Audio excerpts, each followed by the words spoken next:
क्या होता है जब हजारों साल पुरानी कोई कहानी, कोई कथा अचानक हकीकत बन जाए? आज हम एक ऐसे ही गहरे रहस्य में उतरने वाले हैं जहां पौराणिक कथा और आज का विज्ञान दोनों एक दूसरे से मिलते हैं। चलिए आपको सीधे ले चलते हैं साल 1983 में। जगह है अरब सागर।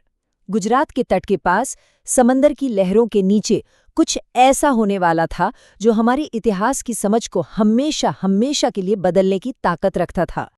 और इसी के साथ एक बहुत बड़ा सवाल खड़ा हो गया। क्या ये मुमकिन है कि एक पूरा का पूरा शहर, जिसका जिक्र सिर्फ पुरानी किताबों में मिलता है, सच में समंदर की गहराइयों में दफन हो? तो इसी रहस्य से पर्दा उठाते हैं। कहानी शुरू होती है 1983 की उस खोज से, एक ऐसी खोज जिसने इतिहास के जानकारों को भी सोचने पर मजबूर कर दिया। हुआ ये कि भारतीय पुरातत्वविदों की एक टीम गुजरात के तट के पास पानी में उतरी, और जैसे ही वो नीचे पहुंचे उन्हें रेत और चट्टानों के बीच कुछ अजीब दिखा। ये प्राकृतिक नहीं था, ये थीं बड़ी बड़ी इंसानों की बनाई हुई दीवारें। और उसे देखते ही सबके दिमाग में एक ही सवाल आया, कहीं ये भगवान कृष्ण की वही पौराणिक द्वारका तो नहीं? बस इस एक सवाल ने इतिहासकारों को वो सब कुछ दोबारा सोचने पर मजबूर कर दिया जिससे वो अब तक सिर्फ एक कहानी मानते थे। अब इस खोज के असली मायने समझने के लिए ये जानना जरूरी है कि आखिर ये पौराणिक द्वारका थी क्या चीज। तो चलिए हजारों साल पीछे चलते हैं और शास्त्रों में लिखी उस शानदार नगरी की कहानी जानते हैं। देखिए, कथाओं के मुताबिक भगवान कृष्ण के कहने पर समुद्र देव ने उन्हें करीब करीब 150 किलोमीटर जमीन दी थी, और इस जमीन पर देवताओं के आर्किटेक्ट विश्वकर्मा ने एक हैरत अंगेज शहर बनाया। कहते हैं यहाँ सोने, चांदी और कीमती रत्नों से बने 9 लाख से भी ज्यादा महल थे। ये एक पूरी तरह से प्लान्ड सिटी थी। सोचिए, उस जमाने में एक बड़ा बंदरगाह, सिंचाई के सिस्टम, हरे भरे बगीचे, सब कुछ था। और इसके चारों ओर इतने दरवाजे थे कि इसका नाम ही पड़ गया द्वारका, मतलब द्वारों का शहर। पर कहते हैं ना, हर उठान का एक अंत होता है। तो आखिर सोने से बनी ये नगरी समंदर में समा कैसे गई? इसकी कहानी एक श्राप से शुरू होती है। द्वारका का अंत किसी एक घटना से नहीं हुआ, बल्कि घटनाओं की एक पूरी कड़ी थी।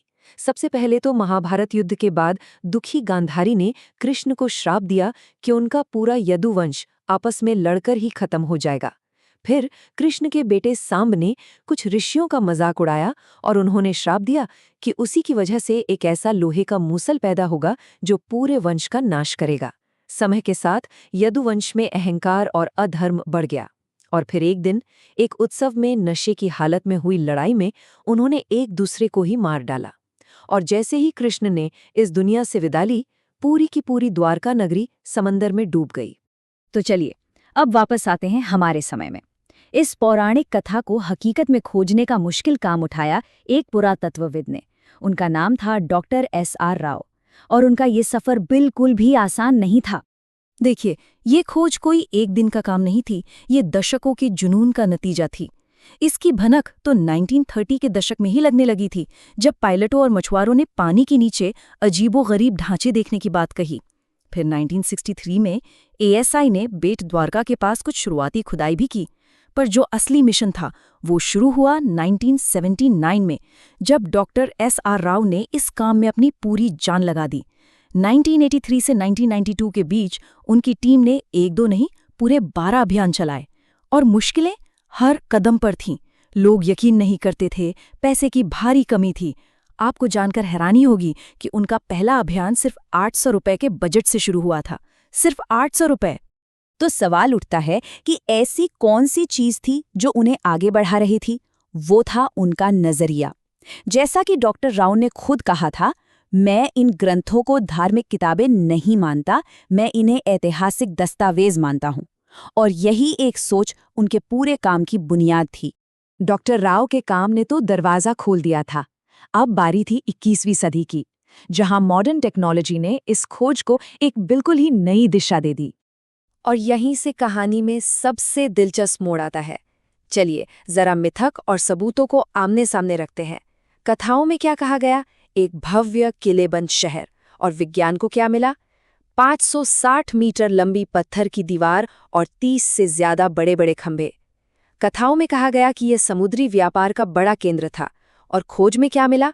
पुराने पत्थर के लंगर, जिनमें एडवांस्ड 3 छेद वाले लंगर भी थे, और पुराने मिट्टी के बर्तन। कथाओं ने एक सुनियोजित शहर का जिक्र किया और पुरातत्वविदों को एक प्लान्ड शहर का पूरा नक्शा और बंदरगाह की दीवारों के सबूत मिले। अब बताइए, क्या ये सब सिर्फ एक इत्तेफाक हो सकता है? लेकिन इन सारी खोजों के बीच एक चीज ऐसी मिली जिसने सबके होश उड़ा दिए।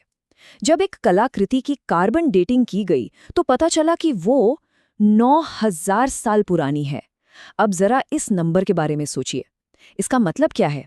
इसका मतलब है कि ये खोज भारतीय इतिहास की पूरी टाइमलाइन को बदल सकती है। हम अब तक क्या पढ़ते आए हैं कि भारत की पहली बड़ी शहरी सभ्यता हड़प्पा थी, जो करीब 4500 साल पुरानी है। लेकिन ये सबूत कहता है कि उससे भी 4500 साल पहले यहाँ एक पूरी सभ्यता मौजूद थी। एक ऐसी सभ्यता जो निर्माण करना जानती थी, जो समुद्र के रास्ते व्यापार करती थी। ये खोज हमारे इतिहास की किताबों को दोबारा लिखने की वजह बन सकती है। तो फिर सवाल ये उठता है कि द्वारका डूबी कैसे? इसके पीछे 2 थ्योरीज हैं। एक तरफ है पौराणिक कथा, जो कहती है कि एक श्राप की वजह से समंदर ने शहर को वापस ले लिया, और दूसरी तरफ है विज्ञान, जो कहता है कि समंदर का जलस्तर अचानक बहुत ज्यादा बढ़ गया था।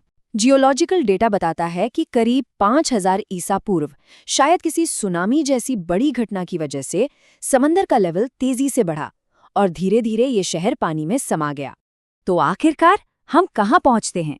एक ऐसे मुकाम पर जहाँ कहानी और हकीकत, आस्था और सबूत दोनों आकर एक हो जाते हैं। इस जगह की अहमियत हाल ही में और भी ज्यादा बढ़ गई जब 2024 में भारत के प्रधानमंत्री नरेंद्र मोदी ने इसी जगह पर पानी के नीचे जाकर पूजा की। ये एक बहुत बड़ा पल था जब इस प्राचीन विरासत को राष्ट्रीय स्तर पर सम्मान मिला। आज द्वारका की 2 पहचानें हैं, 2 हकीकतें हैं। एक, वो जो तट पर बसा एक जीता जागता शहर है, जहां हर साल लाखों श्रद्धालु आते हैं। और दूसरी, पानी के नीचे खोई हुई वो नगरी जो वैज्ञानिकों और इतिहासकारों के लिए एक बड़ी पहेली और अजूबा है। तो द्वारका की ये कहानी हमें सिखाती क्या है? शायद यही कि कुछ कहानियां कभी खत्म नहीं होती, वो बस सही वक्त का इंतजार करती हैं, दोबारा जगाए जाने का। और ये बात सोचने पर मजबूर करती है कि हमारे इतिहास की, हमारी पौराणिक कथाओं की और कितनी परतें हैं जो कहीं समंदर की गहराइयों में या जमीन के नीचे बस खोजे जाने का इंतजार कर रही हैं।